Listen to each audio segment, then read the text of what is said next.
ተራዊህና ሰላት ተሐጁድ አንድ ናቸው ወይስ ሁለት ናቸው? ቢስሚላህ አልሐምዱሊላህ ወሰላቱ ወሰላሙ ዐላ ረሱሊላህ።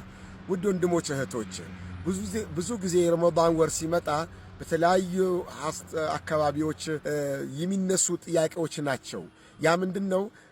ምን ሰግደው ረመዳን ማታውን ምን ሰግደው ሰላት ተራዊህ ነው፣ ሰላት ለይል ነው፣ ሰላት ተሐጁድ ነው ምንድነው የሚል ነገር ይነሳል።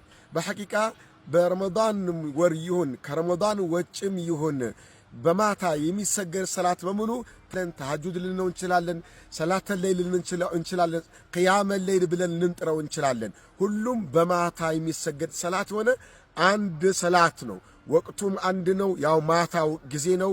የሚሰገደው ሰላት ቁጥሩን ብዛቱን በተመለከተ ነቢያችን ሰለላሁ ዐለይሂ ወሰለም ክፍት ያደረጉት ነው። እንዲህ ይላሉ፣ ሰላቱ ለይሊ መስና መስና፣ የሌሊት ሰላት ሁለት ረካ ነው የሚሰገደው።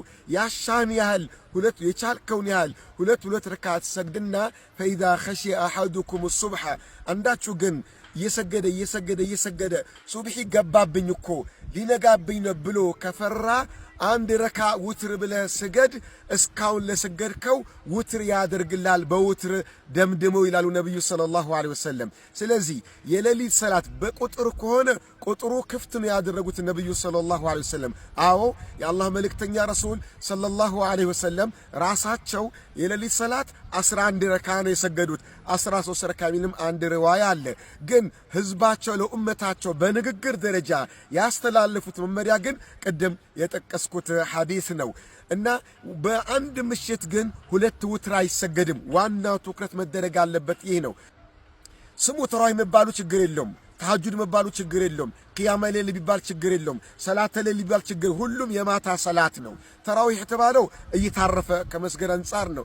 ተሐጁድ የተባለው ከእንቅልፍ ጋር ከነፍስያ ጋር ትግል አድርገን ከመስገዳችን አኳያ ነው። ቂያም ለይል የሚባለው በማታ የሚሰገድ ከመሆኑ አንጻር ነው። ሐታ ውትር እንኳን ብሎ የሚጠሩት አሉ። ሰላተል ውትር የሚባል አለ።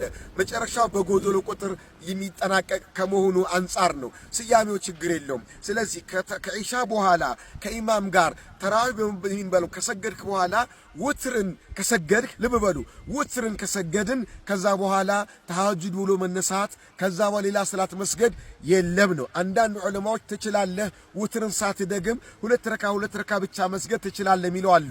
ግን ከነቢያችን ሰለላሁ ዐለይሂ ወሰለም አልተገኘም ነው። በአንድ ማታ ሁለት ሰላተል ውትር የሌሊት ሰላት መደምደሚያ መዝጊያ ስለሆነ ነው። በአንድ ሌሊት ሁለት ውትር አይሰገድም ብሎም ስለተናገሩ ማለት ነው። ስለዚህ ከሰላት ኢሻ በኋላ ተራዊህ ሰግደህ ውትር ጋር ሲደረስ ታቆማል። ውትር አሰግድም። ለምን? በኋላ እቤትም ይሁን መስጂድ መተም ይሁን አሽረል አዋኺር ላም ይሁን ከዛ በፊትም ይሁን ጨምሬ እሰግድበታለሁ ብለህ ካሰብክ ውትር አሰግድም፣ ትተዋዋለህ። በኋላ ተነስተህ ቤት ሄደህ መስጂድ ተመልሰህ መተም ይሁን ቤትም ይሁን በጀማዓም ይሁን በግልም ይሁን ሰላት ተጨምረህ ትሰግዳለህ። ያ የምትሰግዱ ሰላት ስሙን ምንም ስም ብትሰይመው ችግር የለውም።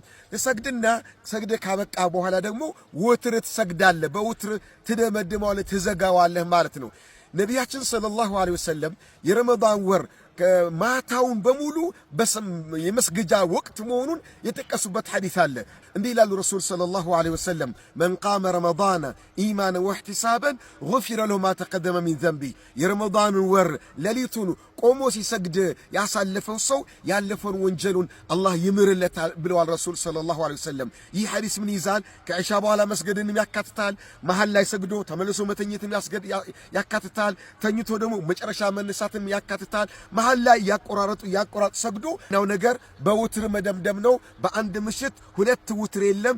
በውትር ከሰገድክ በኋላ ደግሞ እስካሁን ምን ስገድ ብለህ ዳግም ውትር ለመስገድ መነሳሳት የለብህም። ሁላችን በዚህ በረመዳን ወር ቀኑን በጾም በቁርአን በዝክር የምናሳልፍ ማታውን ደግሞ በቀጭ ሳይሆን ሰላት በመስገድ ብዙ ሰላቶችን በመስገድ ቁርአንን ሙደረሰ በማድረግ የምናሳልፈው አላህ አድርገን። ወሰላሙ አለይኩም ወራህመቱላሂ ወበረካቱ።